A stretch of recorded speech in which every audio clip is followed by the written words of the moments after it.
Muy buenos días a todos. Bienvenidos y bienvenidas a este nuevo webinar de Cetaima. Hoy vamos a hablaros de factores de riesgo físico, químicos, biológicos, ergonómicos y psicosociales.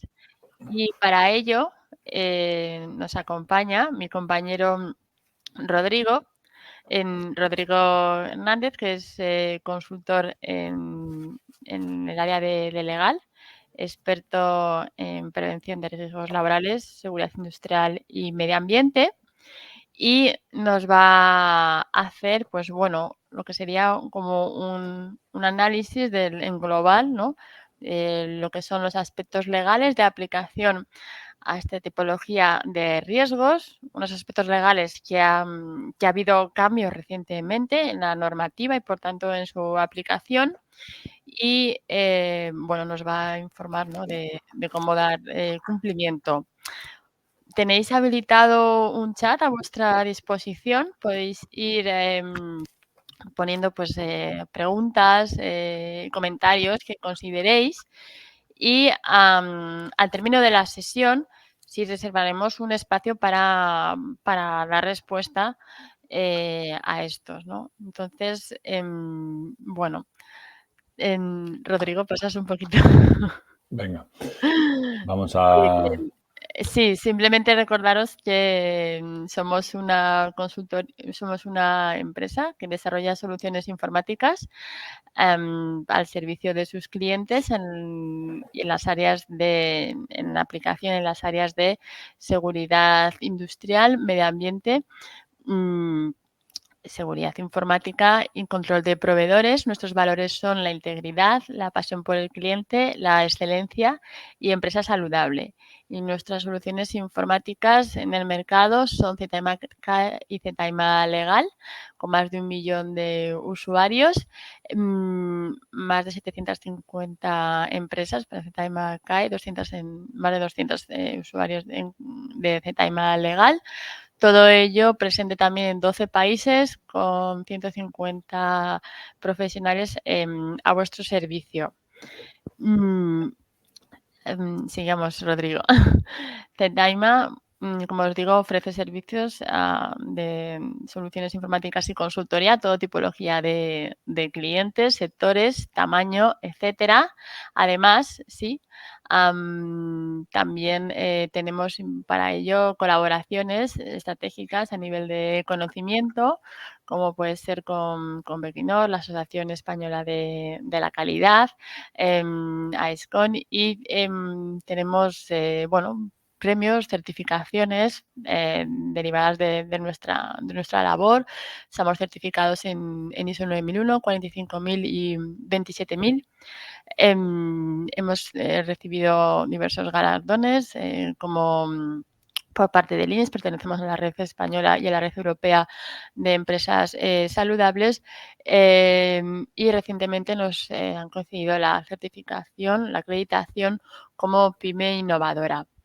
Como os decía, sí, nuestros dos productos son Cetaima K y Cetaima Legal. Cetaima K digitaliza la coordinación de actividades empresariales con las empresas contratistas y proveedores, y Cetaima Legal es la plataforma digital que nos permite monitorizar el cumplimiento de los requisitos legales que aplican a nuestra empresa, empresas, centro de trabajo, sector. Para ello, sí, Cetaima Legal, como os digo, es una herramienta que nos ofrece tranquilidad, fiabilidad y flexibilidad, asegurando el cumplimiento legal y el cumplimiento en las normas ISO.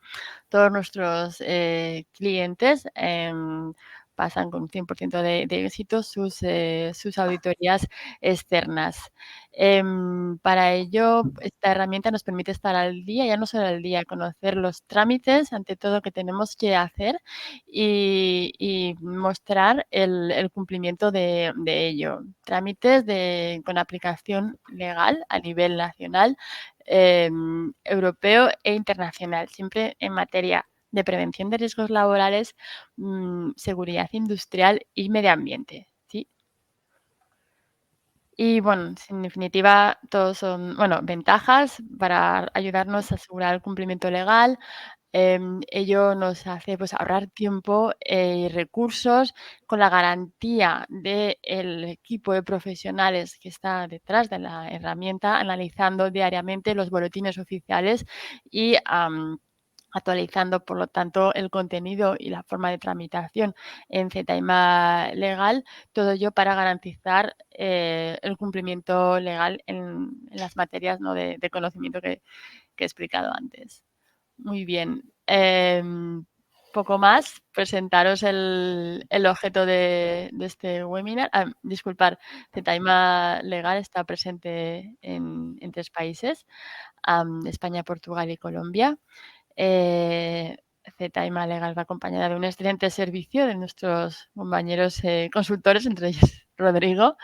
Más de 1000, cerramos el 2021, con más de 1000 jornadas de consultoría y auditorías de verificación. Y como os digo, es un equipo, multidisciplinar, también internacional.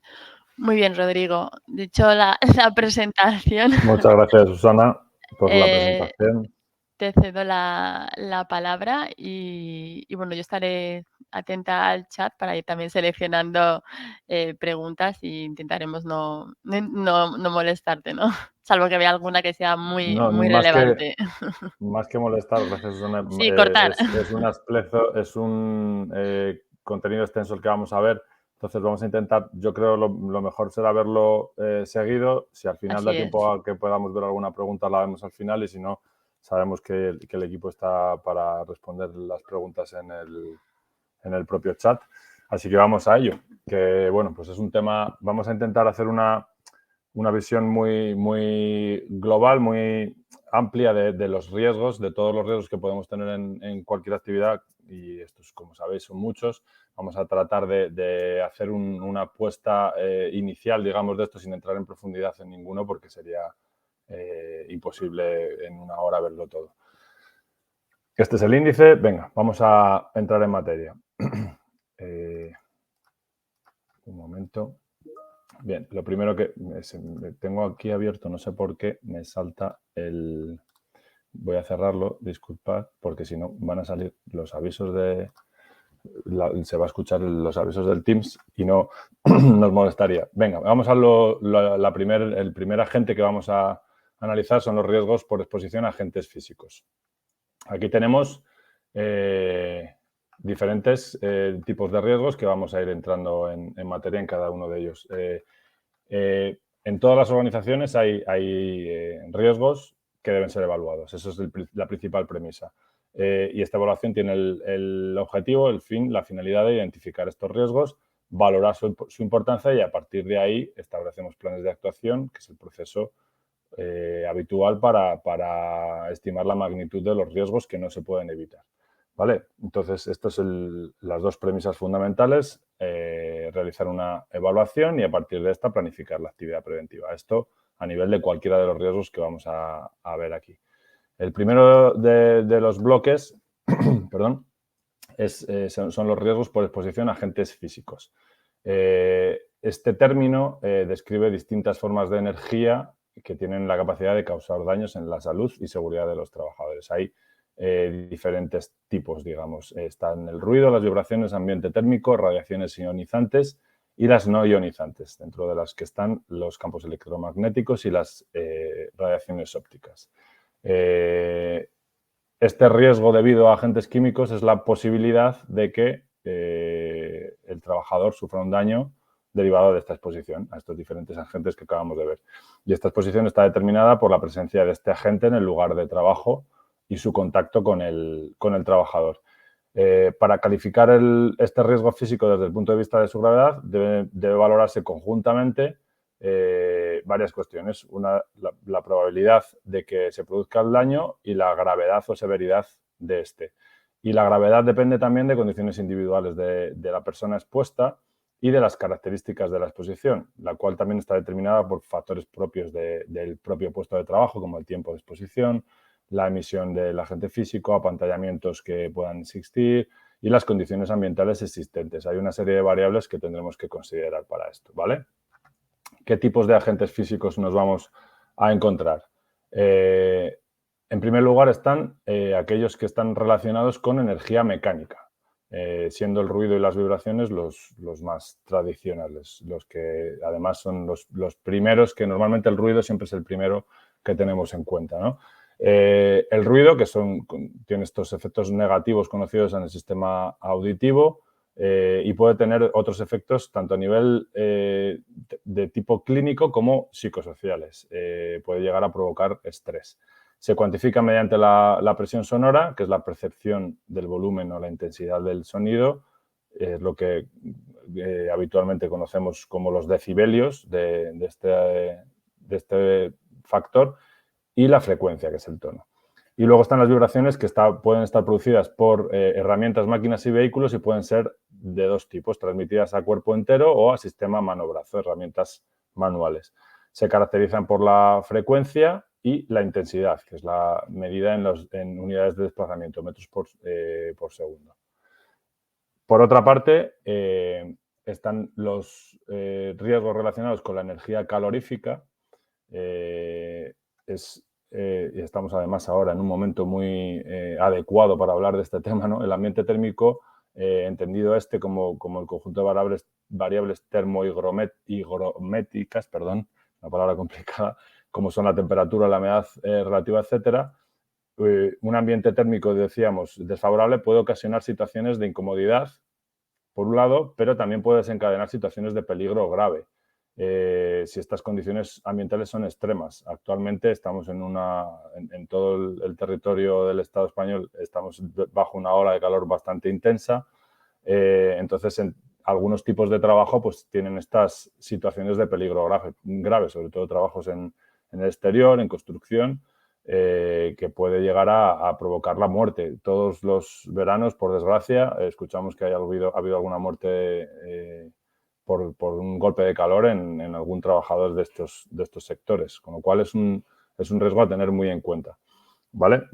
Este valor el valor de cada una de estas variables, como decíamos, de temperatura y humedad, combinadas también con el tipo de trabajo, dependiendo de la exigencia física que pueda tener, la indumentaria y los... Ay, perdón, que no he pasado de... Sí, es esta. La indumentaria y las características individuales de cada persona, pues puede determinar que el riesgo sea mayor o menor, llegando como digo, a situaciones extremas. ¿De acuerdo? En este anexo 3 del Real Decreto 486 se recogen unos valores los valores en teoría que deben cumplirse para estos tipos de trabajos, sedentarios, ligeros y otros.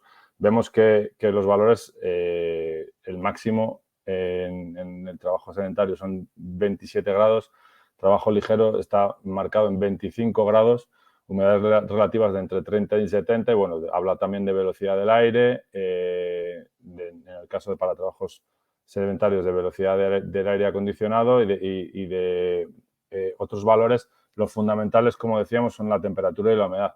Esto a nivel de anecdótico, ayer casualmente leí que en algunos países está prohibido realizar cierto tipo de trabajos a partir de ciertas temperaturas.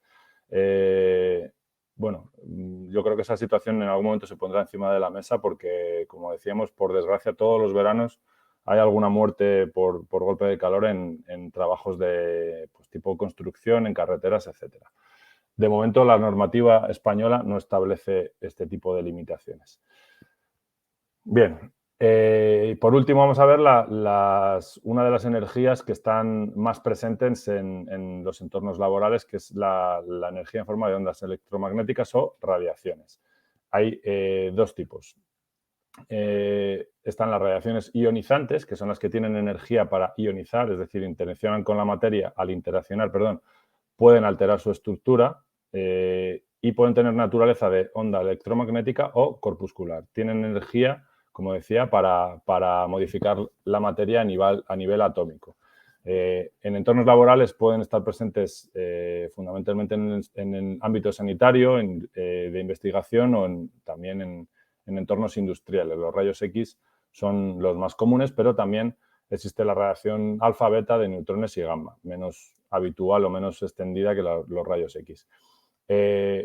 Un trabajador puede estar expuesto a radiaciones ionizantes por irradiación, que es la transferencia de energía de un material radioactivo a otro material sin que sea necesario un contacto físico, como por ejemplo en un tratamiento médico de radioterapia, o por contaminación radiactiva cuando se entra en contacto con material radioactivo.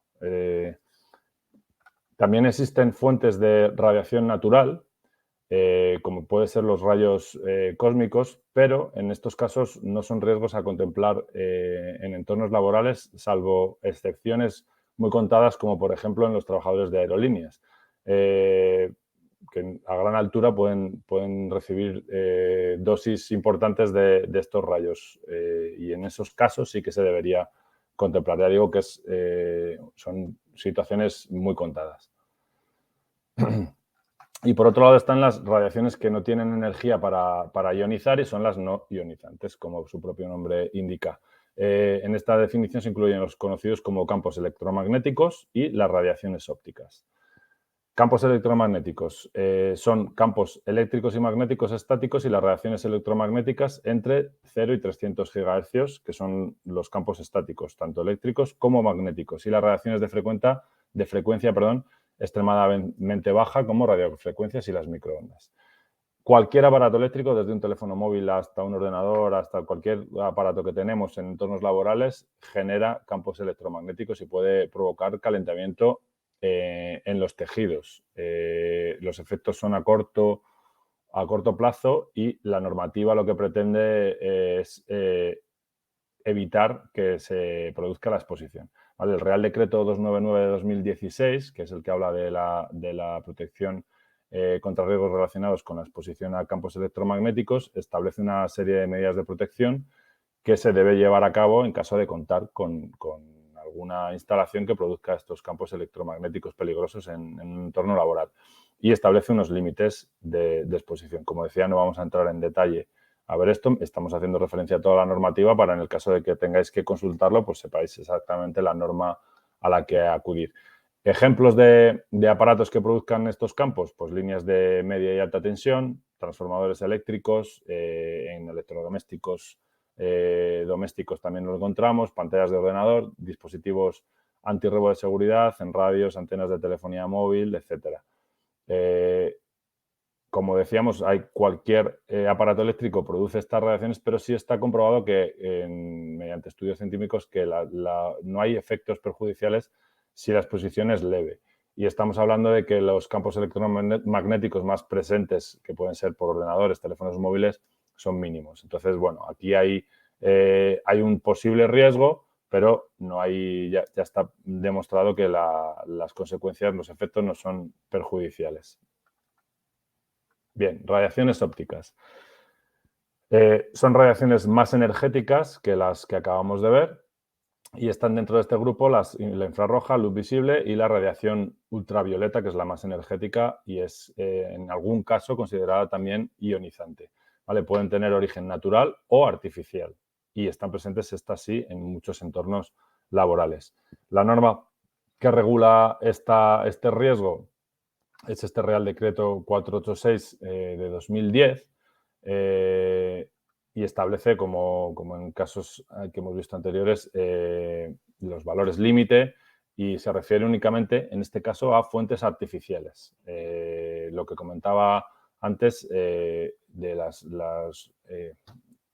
los trabajadores de aerolíneas, que también en algún caso se debe contemplar las fuentes naturales. Aquí también habla de estas fuentes naturales, la radiación ultravioleta solar, por ejemplo, y también se debe contemplar esta situación. Puede provenir de estas fuentes naturales, del sol. Las radiaciones ultravioletas más comunes son las que provienen directamente del sol, o artificiales, que son las que se utilizan deliberadamente en un proceso concreto, como por ejemplo de esterilización con radiación ultravioleta, o se originan como subproducto de una actividad determinada, como la radiación que produce un proceso de soldadura de alco, que es radiación ultravioleta. Como decíamos, es una radiación que puede llegar a considerarse ionizante, con lo cual hay que tratarla con la importancia que tiene. Estos pueden producir efectos adversos en los ojos o también directamente en la piel, depende de la longitud de onda y del tipo de radiación y de la intensidad de la fuente. Como prácticamente todos los riesgos, pues tiene una serie de valores que son los que determinan la severidad. del riesgo que suponen.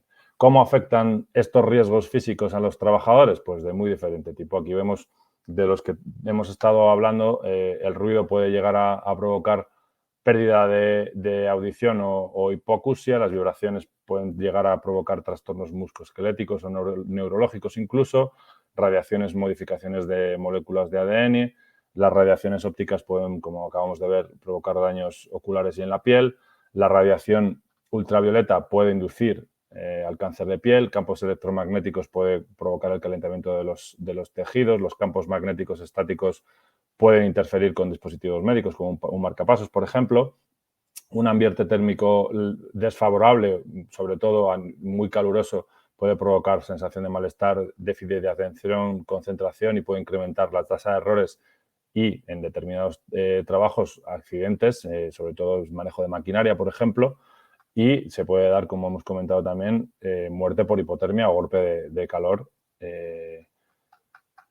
Como hemos dicho, demasiado extendido estas situaciones. Evaluación de riesgos.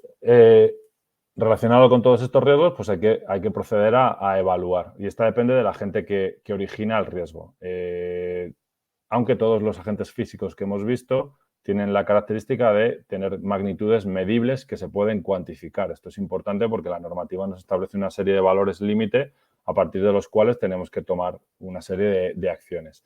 Hay unas que son más fáciles de medir que otras. Por ejemplo, el ruido en decibelios es lo más común. También hay aparatos para medir intensidad de vibraciones, temperaturas, dosis de radiación, etc. Esto determina la forma habitual de evaluar los riesgos teniendo en cuenta los principios comunes de toda evaluación de riesgos. Identificar estos riesgos lo primero, tratar de eliminarlos como primera opción, evaluar los que no se han podido evitar y proponer una serie de medidas de prevención para minimizar los riesgos que producen estos riesgos que no he podido evitar para volver a iniciar después el proceso de mejora continua como en principios básicos de toda evaluación de riesgos.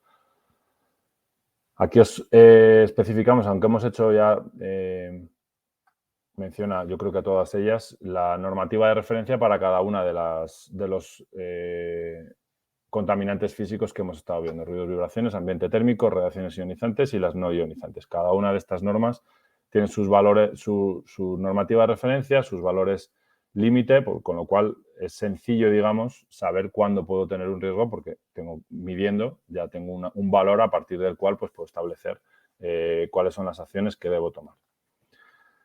Siguiente bloque son los riesgos por exposición a agentes químicos. Un poquito de agua. Venga, sí, gracias. Que además, hablando del calor, porque es un tema tan candente ahora y que casi monopoliza, ¿no? Los Sí. agentes, cuando hablamos de agentes Ahora físicos, sí. ya a mí también me han entrado un poco de sequedad. Hostia. Muy bien. Vamos a ver ahora los agentes químicos. El riesgo, perdón, por exposición a agentes químicos, que es el riesgo químico es la posibilidad de que un trabajador sufra un determinado daño derivado de esta exposición, que va determinada también por el contacto de este trabajador con el agente, normalmente vía inhalatoria o vía dérmica. Son los dos, aunque veremos ahora, aquí lo estáis viendo al final, que también existe la vía digestiva y la vía parenteral. Para calificar un riesgo químico, desde el punto de vista de la gravedad que tiene, se deben valorar conjuntamente tanto la probabilidad como la severidad de que se produzca, como la severidad de este riesgo. También depende de la naturaleza del propio agente químico del que estemos hablando, de las condiciones individuales del trabajador expuesto, también de las características de exposición por factores propios del propio puesto de trabajo, como por ejemplo el tiempo de exposición, generación del agente químico, de la ventilación que exista en el puesto y también de las condiciones ambientales, pues ya que estas pueden favorecer la absorción, como por ejemplo la temperatura o el esfuerzo físico de esa tarea, que esto también determina pues, una mayor facilidad o una mayor probabilidad de la absorción de este agente biológico. Vías de entrada, como decíamos, la inhalatoria y la dérmica son las más habituales, pero también existen la digestiva, que normalmente suele ser por accidente, o la parenteral, es decir, directamente al torrente sanguíneo. Perdón. Estos agentes químicos de los que hablamos, creo que al principio he dicho biológicos y estamos hablando de químicos. Me parece que al empezar la exposición he Bueno. dicho biológicos, perdón. Eso lo veremos ahora. Estamos viendo agentes químicos. ¿Efectos sobre la salud? Pues dependerán de las características del agente. Puede suponer esto, dependiendo de estas características, diferentes peligros para la salud, también, además, para el medio ambiente. Son productos que, bueno, pues tienen un riesgo tanto para los trabajadores como para el propio medio ambiente. Estos son los diferentes efectos que se pueden provocar, tóxicos agudos, como pueden manifestarse con una sola dosis, con dosis múltiples administradas en 24 horas, como consecuencia de una exposición por inhalación durante 4 horas, está determinado así. Corrosivos o irritantes oculares, en función de si produce lesión ocular grave o alteraciones reversibles. Sensibilizantes respiratorios, es decir, si lo inhalo puede producir una hipersensibilidad de las vías respiratorias. Sensibilizantes cutáneos, cancerígenos, que aquí hablan de que inducen al cáncer o aumenta su incidencia. Ya sabéis que la relación causal es compleja a veces de determinar. Mutágenos, tóxicos para la reproducción, tóxicos específicos en determinados órganos, peligrosos por aspiración o alteradores endocrinos. Estos son los que ocasionan efectos adversos para la salud en un organismo o en su progenie. Evaluación de la exposición. Lo primero, como siempre, es identificar los peligros que tengo en función de los agentes químicos presentes en el lugar de trabajo, para después evaluar la peligrosidad. Como veis aquí, hemos puesto arriba los 3 pasos, que son identificar, evaluar y controlar. En el caso de sustancias o mezclas clasificadas como peligrosas, la información está contenida o debe estar contenida en su ficha de datos de seguridad. En esta aparece toda la información relativa al producto, desde los riesgos que tiene hasta cómo debe almacenarse, cómo actuar en caso de derrame, etcétera. Pero debemos fijarnos específicamente en las particularidades, propiedades y peligrosidad. También en estas fichas se contiene información acerca de primeros auxilios, EPIs a utilizar, la información toxicológica.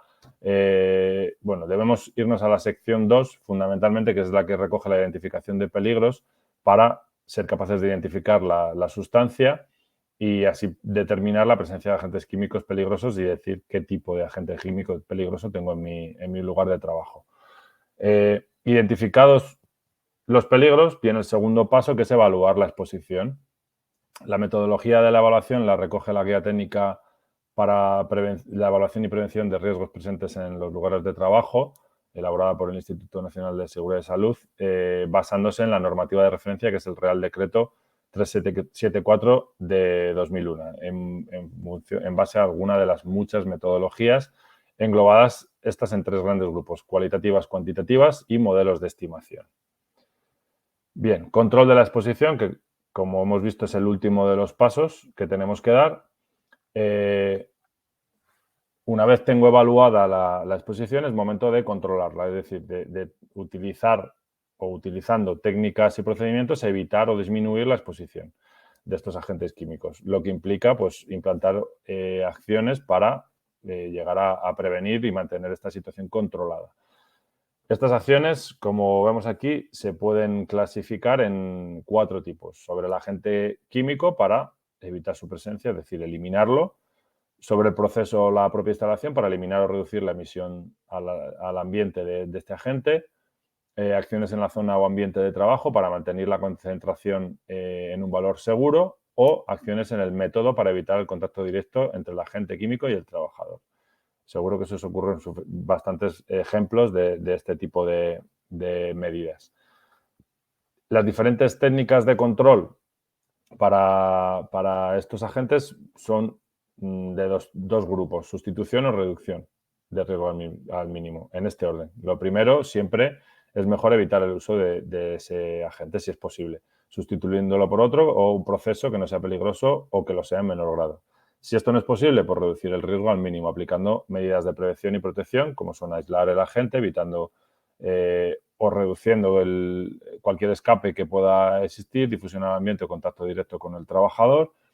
Medidas de protección colectiva, sería el siguiente paso a tomar, aplicadas en el origen del riesgo y medidas adecuadas a la organización organización del trabajo, perdón, como medidas técnicas y medidas organizativas, y ya por último medidas de protección individual, fundamentalmente con el uso de equipos de protección individual.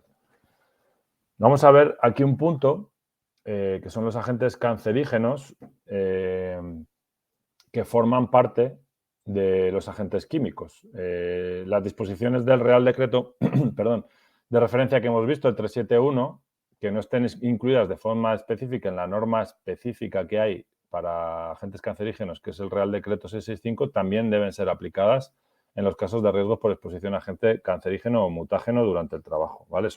En el caso de encontrarnos con estos agentes, aplican las dos normas, el Real Decreto 374 y el 665, son complementarias, digamos.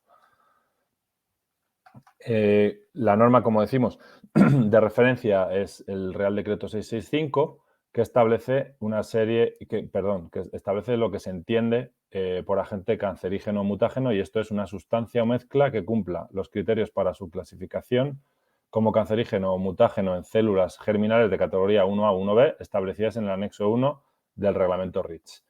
Así como, eso por un lado, y así también como toda sustancia o mezcla o procedimiento de los mencionados en el anexo 1 de la propia norma. Y aquí tenemos esta lista de sustancias, mezclas o procedimientos que se incluyen en el anexo 1 de este Real Decreto. Creo recordar que en un inicio solo tenía las tres primeras y se han ido añadiendo Sí, sustancias, mezclas y procedimientos, y estas dos últimas hace un año, creo, justo fue en junio del año pasado. Sí, poco menos. Y bueno, aquí tenemos Sí. la última probablemente, y vamos a hablar ahora un poco de ella, puesto que es una sustancia, vamos a llamarla así, no se llama la sustancia, que está muy presente en cualquier entorno laboral, que es una exposición a emisión de motores diésel. Es decir, donde tenga un motor diésel, ahí tengo un agente cancerígeno. ¿Vale?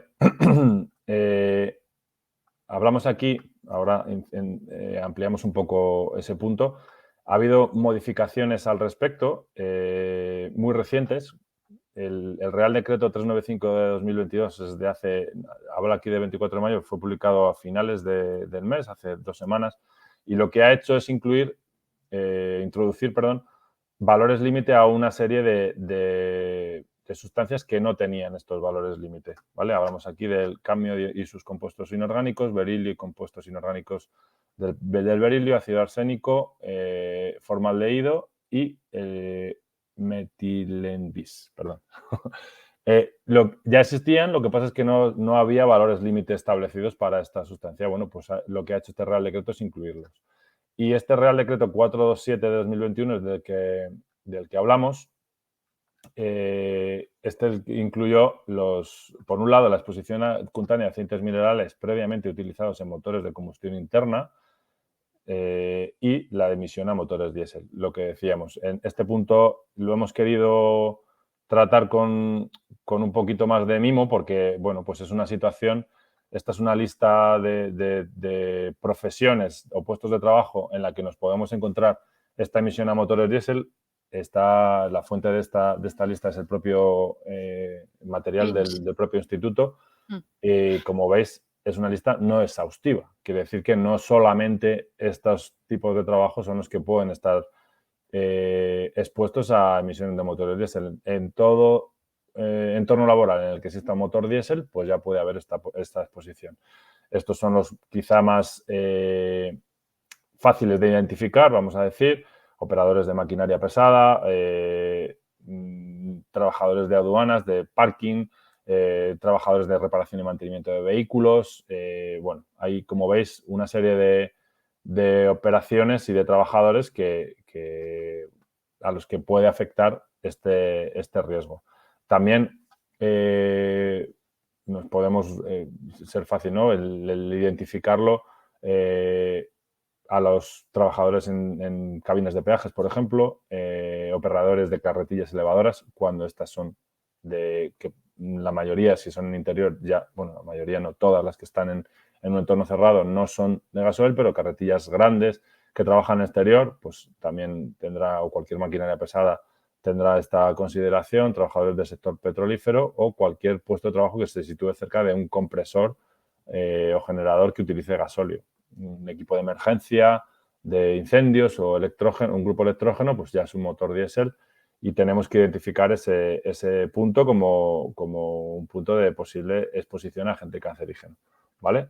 Luego mencionamos una última norma, que es la directiva 2004.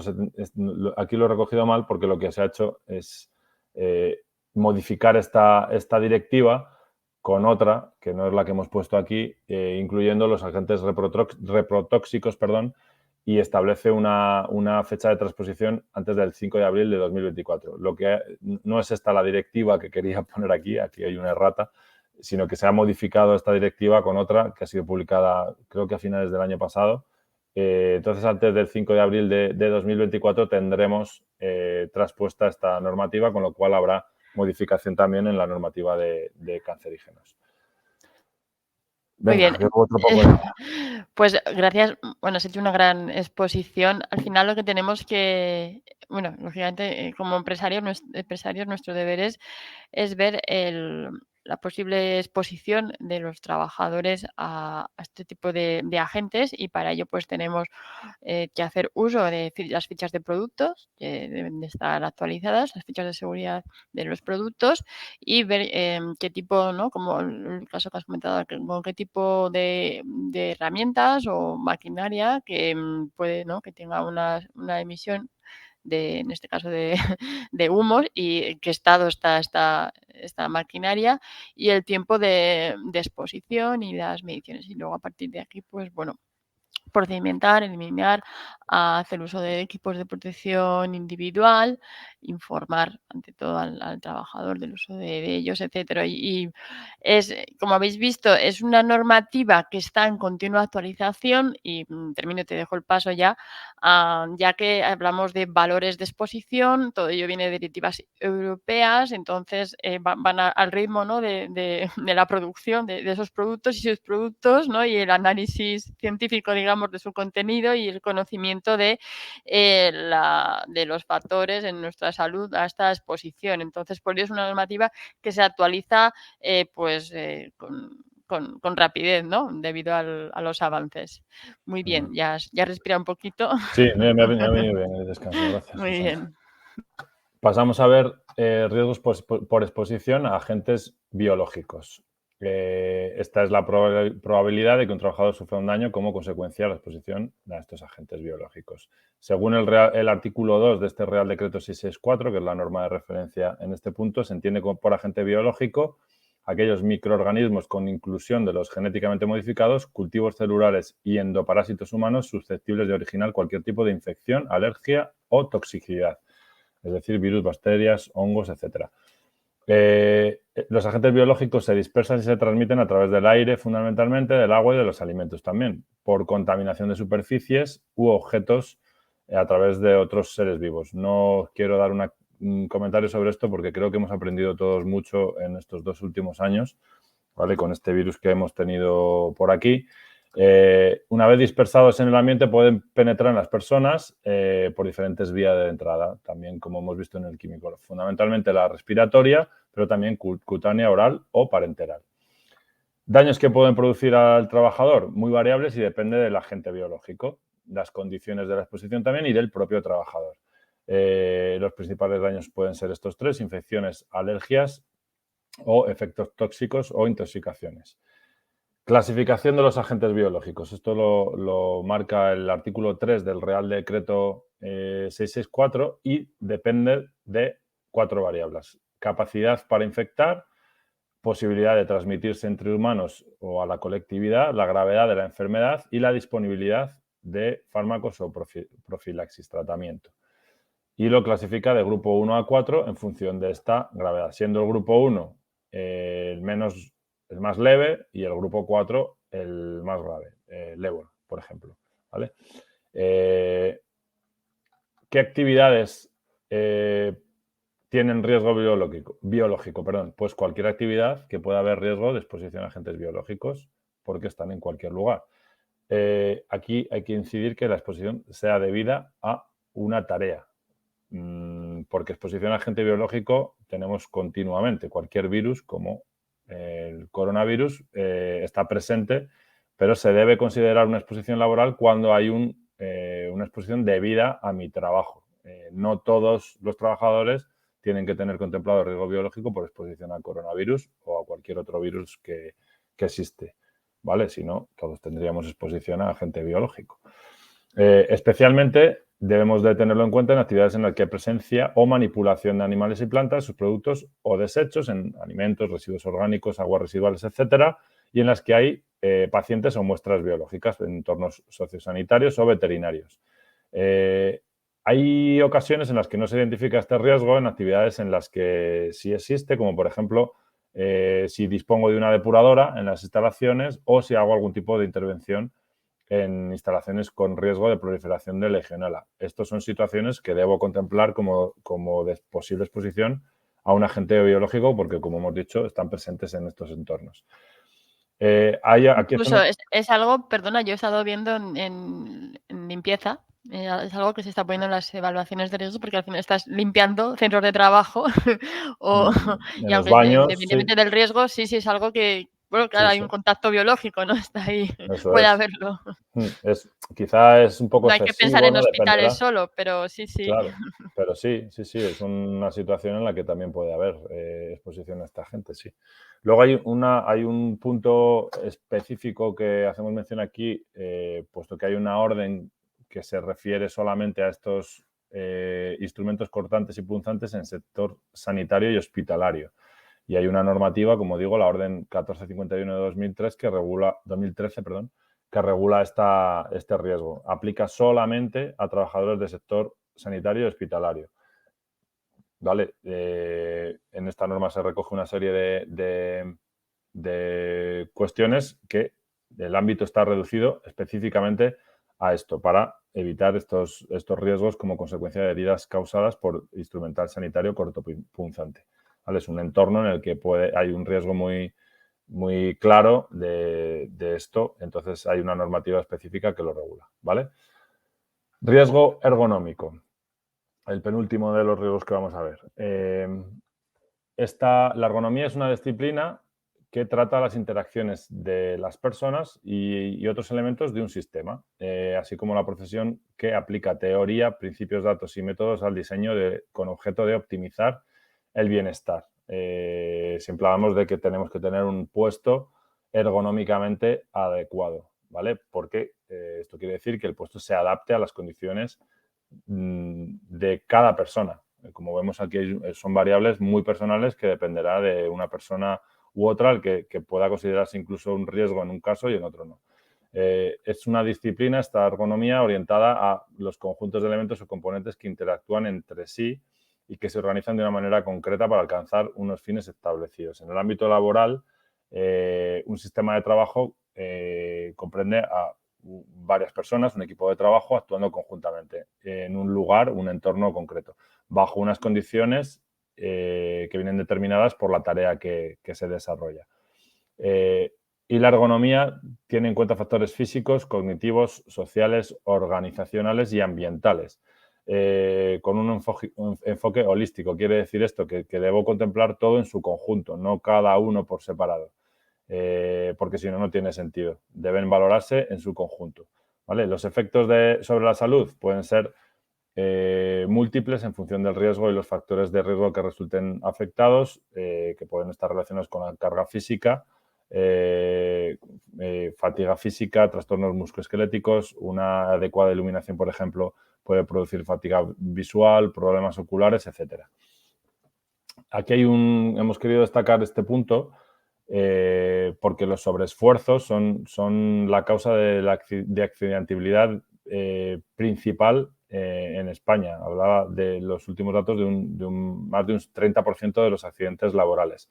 Y en lo que respecta a enfermedades profesionales, el porcentaje aumenta a un 70%.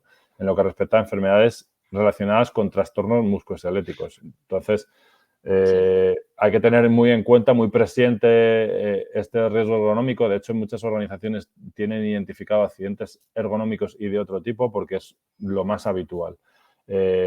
Otro dato también preocupante es que más del 80% de los trabajadores consideran que están expuestos a algún riesgo ergonómico en su puesto de trabajo, con lo cual es algo que yo diría que en el 100% de las tareas, no en el 80%, hay que tenerlo incluido y hay un riesgo que hay que valorar, ¿vale?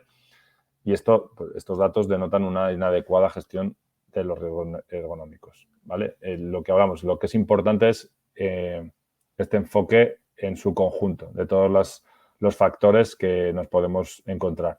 Y la ergonomía es algo que de todos los anteriores riesgos está incluido ahí también, es multidisciplinar, tiene que estar en el resto de disciplinas. Un puesto ergonómico, un entorno adaptado, va a ser un entorno más seguro en todos los sentidos. Puede evitar otro tipo de riesgos también, de los que hemos visto ya, ¿vale?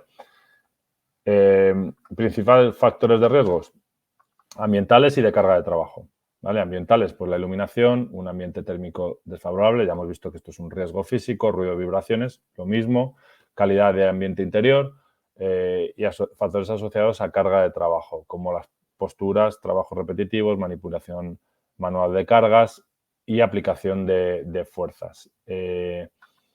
Dependiendo de estos factores, los que hemos acabado, depende de otros valores. Por ejemplo, la postura de trabajo influye la frecuencia de los movimientos que se llevan a cabo, la duración, el tiempo que estoy en esa postura, en movimientos repetitivos lo mismo, la frecuencia en la que se desarrollan, el uso de la fuerza, qué cantidad de fuerza tengo que desarrollar para cada de esos movimientos. En cuanto a la manipulación manual de cargas, hay que distinguir el levantamiento, el transporte y el empuje. Bueno, hay una serie de variables ahí que tendremos que considerar en cada caso, ¿vale? Evaluación de riesgos, pues depende de estos factores de riesgos que acabamos de ver, sobre los que se ha determinado que requieren una evaluación de riesgos, empleando pues, las técnicas y metodologías específicas de este tipo de riesgos.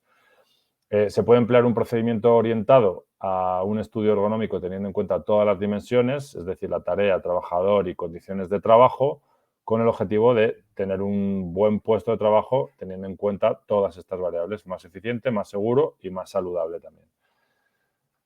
Perdón.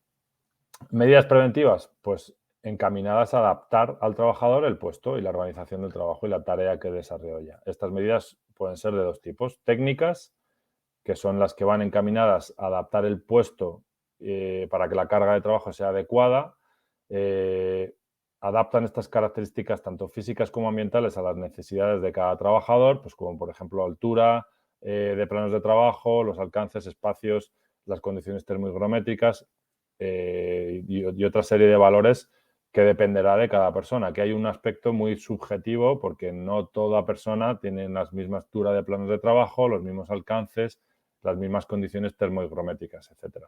La concepción, como digo, debe permitir adoptar unas posturas adecuadas a un ritmo de trabajo aceptable. Y también se deben considerar la organización de la tarea para esto. Adaptación, los ritmos de trabajo, los tiempos de trabajo y de reposo y gestionar las diferentes tareas, es decir, rotar, que no estemos, esto, lo que nos viene más a la cabeza no son entornos industriales, cadenas de montaje, y lo habitual que se ve en estas situaciones es que los trabajadores rotan, no están toda su jornada haciendo una misma tarea repetitiva, porque es donde puede producirse un riesgo mayor. Siempre se suele rotar para no estar siempre realizando el mismo movimiento. Normas de referencia, pues son varias. Las normas que hablan de este, como hemos hablado, ¿no? Que es algo transversal a otro tipo de riesgos, pues aquí vemos también en la propia normativa hay varias normas que hablan de esto. El Real Decreto 486, el anexo 1 habla de estas dimensiones de los locales de trabajo. En el Real Decreto 773, que es el que regula los equipos de protección individual, habla de que los equipos tienen que tener en cuenta las condiciones de los trabajadores y adecuarse a estos, con lo cual aquí tenemos también un punto de ergonomía en esta normativa. El Real Decreto 1215 del 97, que habla como una de las obligaciones fundamentales del empresario, debe tener en cuenta los principios ergonómicos en cuanto al diseño del puesto de trabajo y a la posición de los trabajadores durante la utilización de equipos de trabajo. El Real Decreto 488, que es el que habla de pantallas de visualización, un poco obsoleto, pero que en su anexo habla de qué condiciones mínimas debe tener un puesto de trabajo, enfocado esto a puestos de trabajo de oficina, fundamentalmente, que son los que se incluyen con este riesgo por exposición a pantallas de visualización de datos. Ahora esto se ha puesto un poco más de moda porque en estos cuestionarios de autoevaluación para situaciones de teletrabajo lo que se hace es incluir lo que este anexo regula, básicamente. Y pasamos al último punto, que es el riesgo psicosocial. Otra respiración, Rodrigo. Un poquillo, sí. Bueno, al hilo de PVD, sí, pues sí, prácticamente toda la normativa que regula estos aspectos y espacios de trabajos del 96, 97, etcétera, os he puesto en el chat la última guía publicada por el Instituto Nacional de Seguridad y Salud en el Trabajo hace unos meses, a finales de 21. Es una guía técnica para la evaluación preventiva del uso de pantallas de visualización de datos.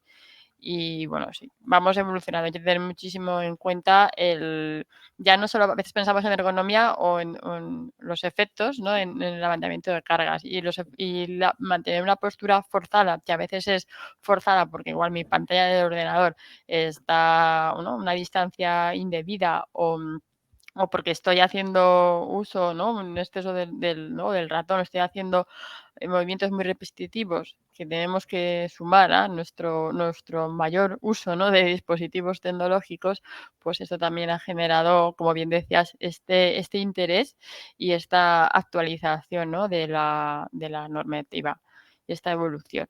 Muy bien, pasamos a psicosocial. Venga, es el último punto que nos queda. Como riesgo psicosocial,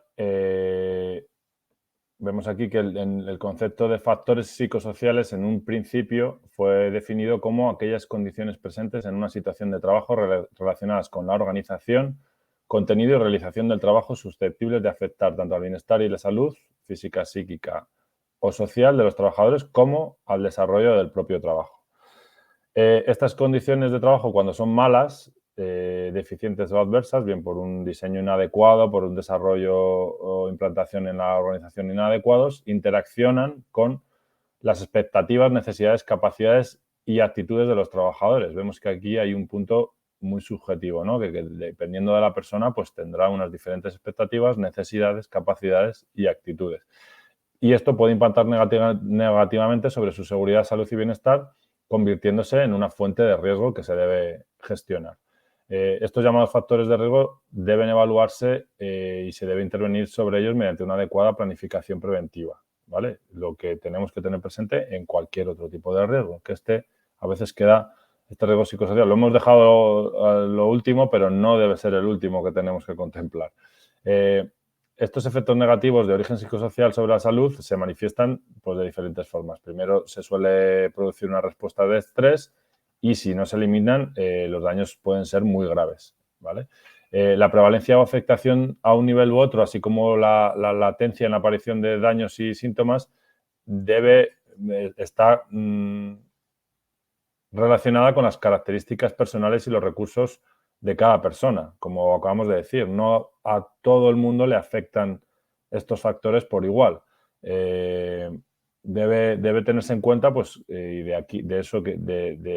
por ese motivo, las evaluaciones de riesgo psicosocial deben tener en cuenta la información que facilitan los propios trabajadores, porque no de todos se puede recibir la misma respuesta, puesto que su aceptación ante estos riesgos no es la misma. Más que su aceptación, la influencia que tienen sobre él, ¿vale? Los factores psicosociales pueden afectar a la salud individual, como hemos visto, pero también a la propia organización, con lo cual esto puede suponer un problema para la persona y también para la organización. Y esta evaluación de factores psicosociales permite conocer los fallos para incidir en estos y corregirlos, ¿vale? ¿Cómo gestionar los factores psicosociales? Pues bien, aquí se debe diseñar adecuadamente los puestos desde diferentes perspectivas, desde el punto de vista psicosocial y asegurar que este diseño permita proteger la seguridad y salud de esta salud psicosocial de cada trabajador mediante la identificación y la evaluación de los riesgos psicosociales adecuada y eficaz.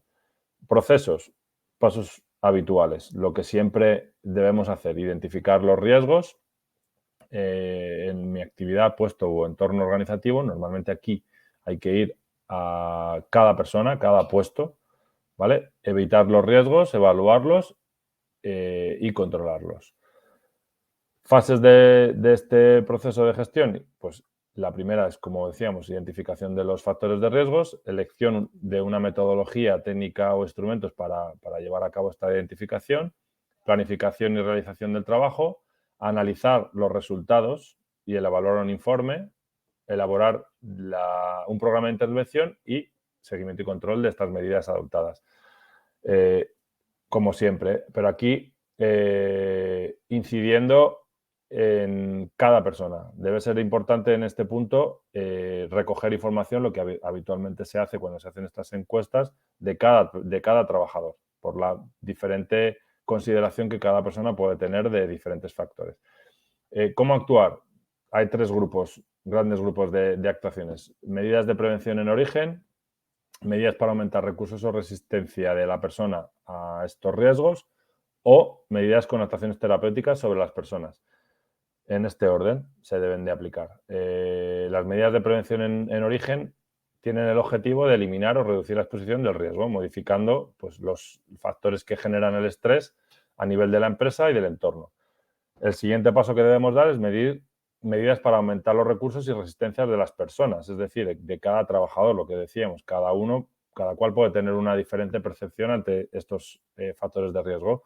Pues debemos dar herramientas para proteger a estas personas más vulnerables de estas situaciones estresantes, ¿vale? Es dotarles de recursos para saber gestionarlos, digamos. Y por último, el último punto, en el último orden de prioridad, medidas con actuaciones terapéuticas, cuyo objetivo es proteger y curar a las personas que ya han manifestado alguno de estos efectos. Fundamentalmente, como hemos dicho, el primero el estrés, pero que pueden llegar a ser bastante más graves.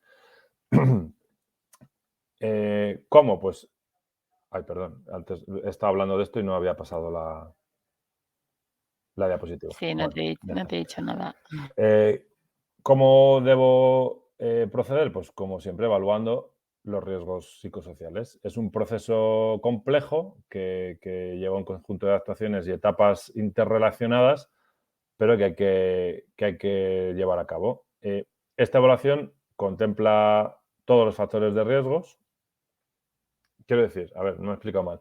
En una organización se debe incluir esta evaluación de riesgos psicosociales como mi evaluación de riesgos tipo. Digamos que se debe incluir este riesgo en la evaluación que yo hago de exposición a ruido, vibraciones, agentes químicos, etcétera. Debe ser un punto más a tener en cuenta para la evaluación de un puesto de trabajo concreto. Es verdad que suelen ser, se suele realizar de manera independiente por la particularidad que tiene, ¿no? De incluir a cada persona y en base a sus características, pues se puede considerar como un riesgo o no. Pero lo que tenemos que hacerlo es incluirlo dentro del proceso global de gestión de la prevención de riesgos en la empresa. Me iba a explicar, iba a hacerlo mal, tal y como está puesto en el párrafo, a lo mejor despista. La actuación en este ámbito psicosocial puede ser complicada o compleja, como hemos dicho, por la dificultad de establecer una relación causal directa entre factor de riesgo y el daño también. No solo por las características de cada uno. Y aquí, ¿cómo podemos identificarlo? El punto clave es que la pérdida de salud o la incidencia en la salud de la persona se deba a una situación psicosocial inadecuada y no a una relación causa-efecto directa, sino que tiene un origen multicausal. Hay diferentes factores que influyen en este daño que se puede producir. Y también es difícil objetivar la percepción de una situación como estresante, como pone aquí, porque depende de la persona, de la percepción de cada uno. ¿Vale? Muy bien, Rodrigo, queda poquito. Sí, nada, acabamos porque queda este parrafito. Hay diferentes métodos de evaluación, pero todos tienen que cumplir estos objetivos. Finalidad preventiva de la evaluación debe permitir estimar la magnitud de los riesgos, debe dar información sobre la exposición por puesto de trabajo, se debe evaluar las condiciones de trabajo y debe dar cabida a la información recibida por los trabajadores. Estos son los 5 premisas que debe tener mi método de evaluación. Y acabamos. no da tiempo a preguntas. Supongo que No, habrán bueno, ido. no había muchas, pero bueno, por añadir, importantes riesgos psicosociales. Desde casi un año ya está en vigor el criterio técnico de la inspección de trabajo. Es algo que está muy, muy encima y se ha de evaluar en global porque no se puede hacer individual por protección de datos, y luego pues tratar, ¿no?, de diferentes formas para llegar a detectar y avanzarnos a estos riesgos, y también tenéis una buena guía para ello con la norma ISO 45003 sobre riesgos psicosociales. Muchísimas gracias, Rodrigo. Has hecho una muy buena exposición, muy buen recorrido Gracias. por el marco normativo acerca de los riesgos laborales. Y bueno, lo tenemos que dejar aquí. Muchísimas gracias a todos por vuestra asistencia. Espero que haya sido de vuestro interés. Permanecer atentos a nuestro canal de Crowdcast y a nuestras redes sociales. Os vamos a ir informando de los siguientes webinars. Y bueno, si queréis información o os habéis quedado con las ganas, ¿no?, acerca de nuestro software de Cetaima Legal, relativo a los requisitos legales, pues podéis ir a hacer clic veis aquí en la pantalla un cuadrito verde, y para pedir más información o de temas relacionados, ¿no?, consultoría, etcétera. No me enrollo más, que tengo esa capacidad. Muy buen fin de semana a todos y todas. Protegeros mucho del calor, y muchísimas gracias a aquellas personas que nos siguen desde fuera de España, todo y el desfase horario. Hasta el siguiente webinar. Gracias. Hasta luego. Gracias.